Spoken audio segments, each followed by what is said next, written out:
Il y avait 3 garçons qui habitaient en dessous de la famille Belbessi. Ils ont été décapités.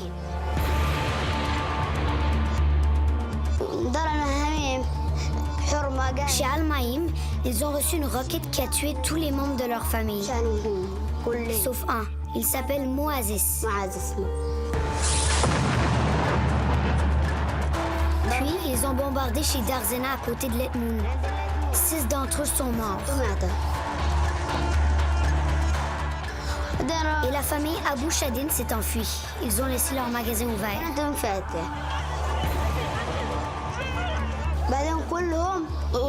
Puis tout le monde est allé s'abriter à l'école. Même nous. À un moment donné, tout le quartier s'est vidé.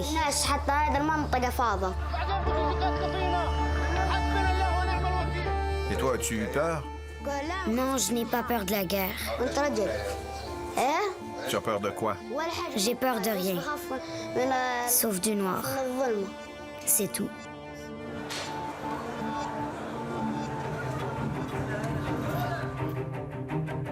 Ce vendredi noir, comme on va le baptiser, c'est le 1er août 2014. Ce matin-là, après des semaines de bombardements, un cessez-le-feu annonce enfin un répit pour la population de la petite ville de Rafah, au sud de la bande de Gaza. Après des semaines réfugiés dans les écoles des Nations unies, les gens reviennent massivement vers leurs maisons pour constater l'état des lieux. Les rues étaient pleines de gens. Ils venaient en voiture, sur des charrettes ou à pied. Beaucoup marchaient dans les rues. Mais pendant ce temps, à quelques centaines de mètres de la ville, dans ce champ près de ses serres, le scénario d'une catastrophe est en train de s'écrire. Une patrouille de la brigade Givati, une troupe aguerrie de l'armée israélienne, fouille le secteur à la recherche d'un des nombreux tunnels militaires du Hamas. C'est alors qu'un commando palestinien surgit d'un tunnel et ouvre le feu. Au terme de l'échange, un Palestinien a été tué et 3 Israéliens sont tombés.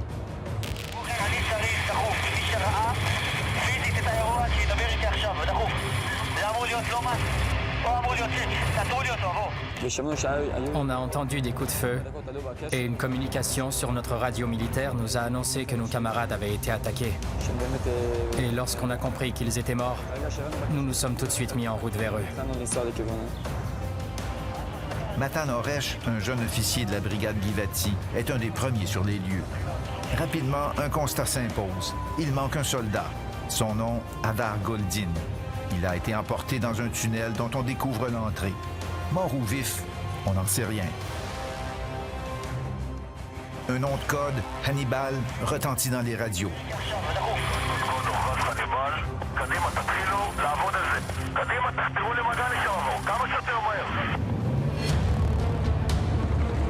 Des troupes de tout le sud de la bande de Gaza convergent vers le secteur.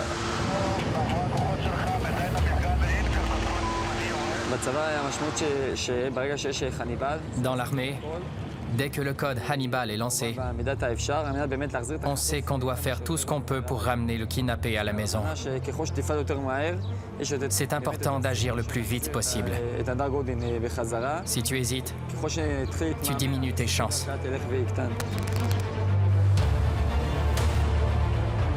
Pendant que Matan Oresh et quelques hommes se précipitent dans le tunnel pour tenter de sauver leurs camarades, à l'extérieur, une opération d'envergure s'enclenche. Objectif, cerner les ravisseurs, à tout prix.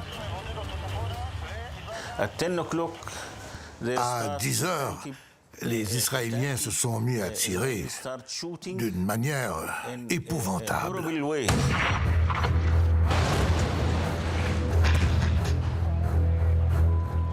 La capture du soldat Goldin a eu lieu dans ce secteur agricole. Pour couper aux ravisseurs toute possibilité de retraite, l'armée israélienne va créer un véritable périmètre de feu qui englobe un quartier de la ville sans se préoccuper des milliers de personnes qui s'y trouvent. Je peux témoigner qu'il tombait une bombe à chaque 10 secondes. Et ce, pendant 3 heures. C'était horrible. Nous n'avions jamais rien vu de tel pendant les 3 guerres des 6 dernières années.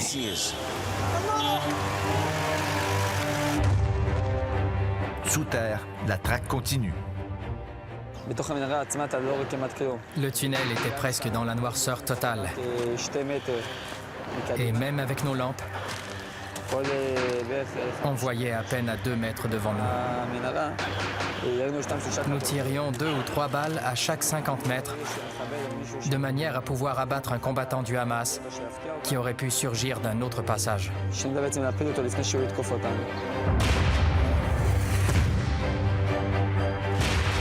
Dehors, un orage de missiles et d'obus s'abat sur la ville. En 3 heures, Rafah en recevra jusqu'à 2000.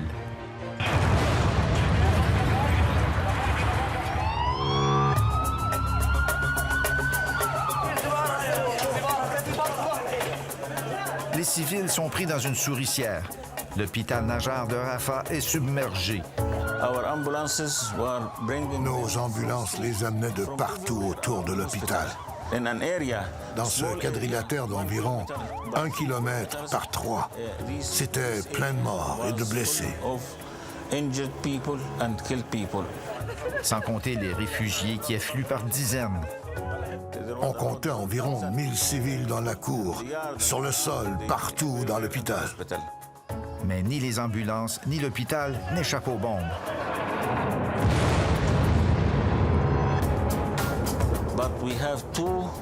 L'hôpital a reçu 2 tirs. Le plafond est tombé, l'air climatisé s'est arrêté et les vitres ont éclaté.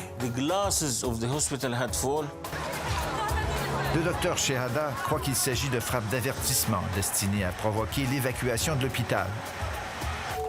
Il reçoit un appel téléphonique d'un porte-parole de l'armée israélienne qui s'adresse à lui dans un arabe parfait. Il croit que le soldat Goldin se trouve dans son hôpital. Il m'a dit, un de nos soldats a été kidnappé à Rafah et on croit qu'il se trouve dans votre hôpital. Aidez-nous à le récupérer, sans quoi vous n'êtes plus en sécurité. C'était une menace? C'était une menace. Le soldat était-il dans l'hôpital? Mais non, bien sûr que non.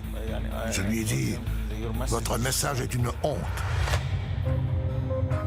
Dans le tunnel, le courage des membres du commando israélien ne pourra rien pour le soldat Goldin.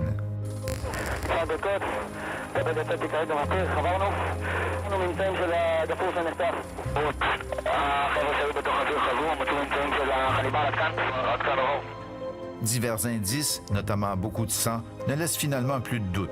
Le soldat Goldin est mort. Personnellement, je me sens amer de ne pas l'avoir ramené à la maison.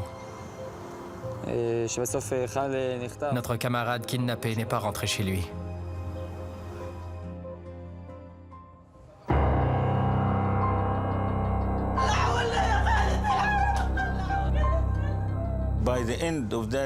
Au terme de cette journée, plus de 200 personnes avaient été tuées.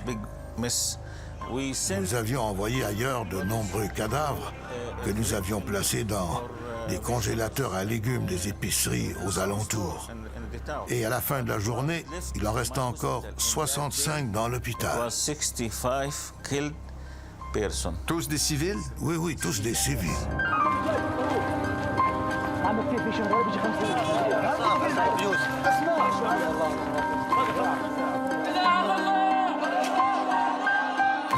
Quel que soit le bilan exact, on peut dire avec certitude que beaucoup d'innocents sont tombés ce jour-là des suites d'une attaque débridée dont le seul but était d'empêcher la capture d'un prisonnier israélien.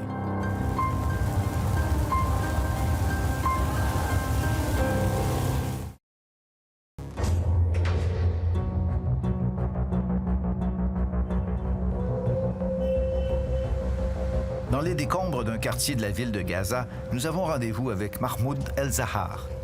Considéré notamment par le gouvernement du Canada comme un des chefs du terrorisme mondial, il est un des leaders et un cofondateur du Hamas.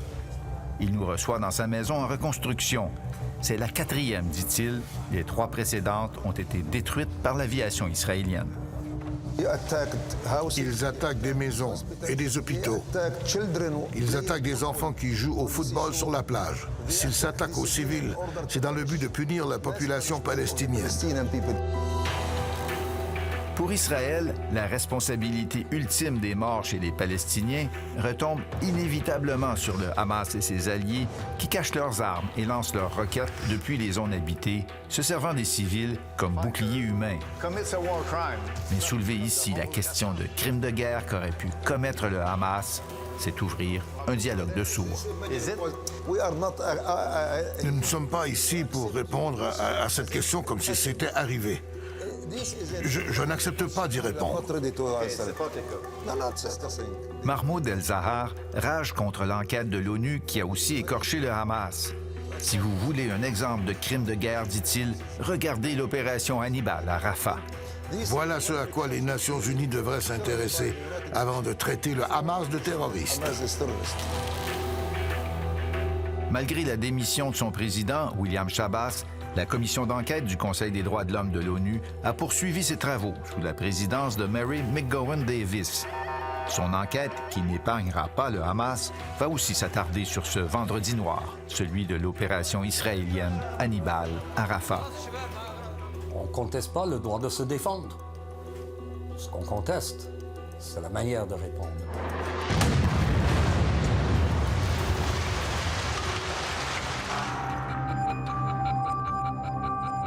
Il faut dire que ce vendredi noir reste pour l'armée israélienne le plus difficile à justifier. Cette fois, on ne peut pas prétendre que les victimes ont été utilisées comme des boucliers humains par le Hamas. À la tête de l'opération, un officier controversé, le colonel Ofer Winter, commandant de la brigade Givati. Il a assimilé le conflit de Gaza à une guerre religieuse contre le Hamas. Et il a déclaré après l'opération Hannibal, « Ceux qui kidnappent un de nos soldats doivent savoir qu'ils en paieront le prix. »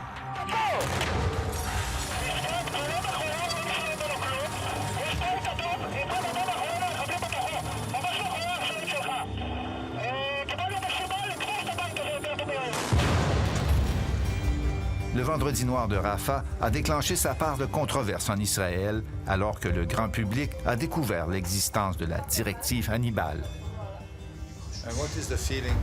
Fait exceptionnel, la bande sonore de certains échanges militaires du vendredi noir a été coulée au journaliste Yoav Zitoun du journal web Ynet.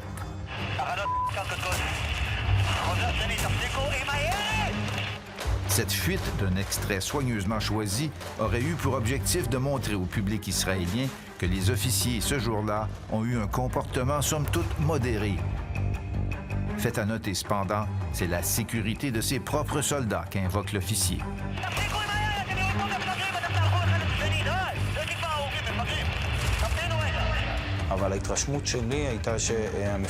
Selon moi, les commandants de la brigade avaient le contrôle sur leurs troupes et le fait de crier à la radio de cesser le tir en est la preuve.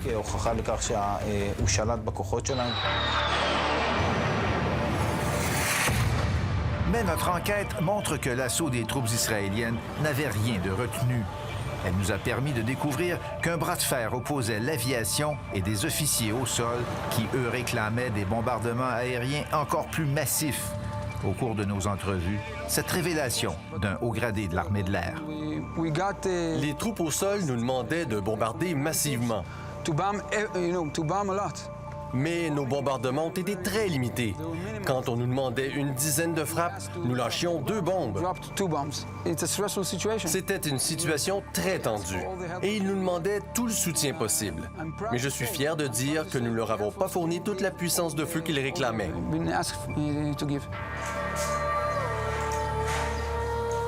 Plus nombreux encore que les morts, les blessés de l'opération Hannibal de Rafah. Plusieurs en porteront les traces toute leur vie. Ma jambe a été amputée.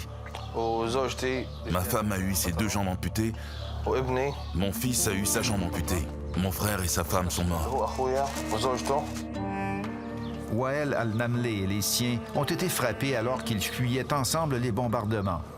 Wael a passé 7 jours dans le coma. Ce n'est qu'à son réveil qu'il a pris conscience de l'hécatombe qui avait frappé sa famille. Ce vendredi, personne de la résistance n'a été tué. La majorité étaient des enfants. Ce sont eux qui ont été ciblés. Ils n'ont pas visé la résistance ou les militants. Ils ont ciblé les enfants et les civils dans la rue. Jusqu'à 150 civils auraient été tués, selon les chiffres palestiniens, au cours d'une manœuvre dont le seul objectif était d'empêcher la capture d'un prisonnier de guerre israélien. Comme si, dans la balance, la vie des Palestiniens qui se trouvaient là n'avait rien pesé. Parce qu'Israël prétend que si les Palestiniens ont un militaire israélien comme prisonnier, eux, ils sont obligés politiquement à négocier le retour de ce prisonnier et les Palestiniens exigent 500 prisonniers palestiniens en échange. Et donc Israël dit, mais ça c'est insoutenable sur le plan politique. Nous sommes 3 ans plus tôt et Gaza est en liesse. On y fête la libération de plus de 1000 prisonniers. Le mouvement du Hamas qui a obtenu cette libération remporte ainsi une grande victoire politique. C'est l'échange du siècle, du 1000 contre 1, 1000 Palestiniens contre un seul Israélien, le soldat Gilad Shalit, capturé par le Hamas 5 ans auparavant. Si Israël a payé ce prix, c'est que sa détention était devenue un psychodrame national. Ne jamais abandonner un de ses soldats, c'est un credo profondément ancré dans ce pays qui oblige ses enfants à servir dans l'armée.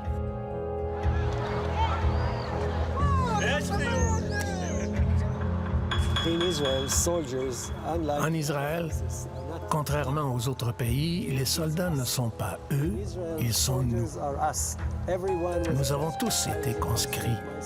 Je l'étais, tout comme mon fils, ma fille et mon plus jeune fils ont été dans l'armée. Alors, nous finissons par considérer les soldats comme nos enfants. Mais ça ne justifie pas le décès d'un seul enfant.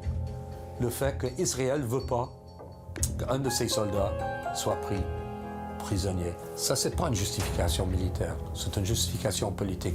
Là, vous avez, à mon avis, une manque de proportionnalité très nette. La commission d'enquête du Conseil des droits de l'homme de l'ONU retiendra cette même interprétation dans son rapport final et parle de l'opération Hannibal comme d'un possible crime de guerre. La commission dénonce aussi l'impunité à laquelle ont droit en Israël ceux qui, au plus haut niveau, cautionnent de tels crimes allégués. En août dernier, les forces de défense d'Israël ont annoncé la promotion du commandant de l'opération, le colonel Winter, au rang de brigadier général.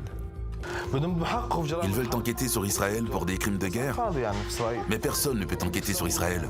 Il y aura d'autres guerres, et personne ne va les arrêter.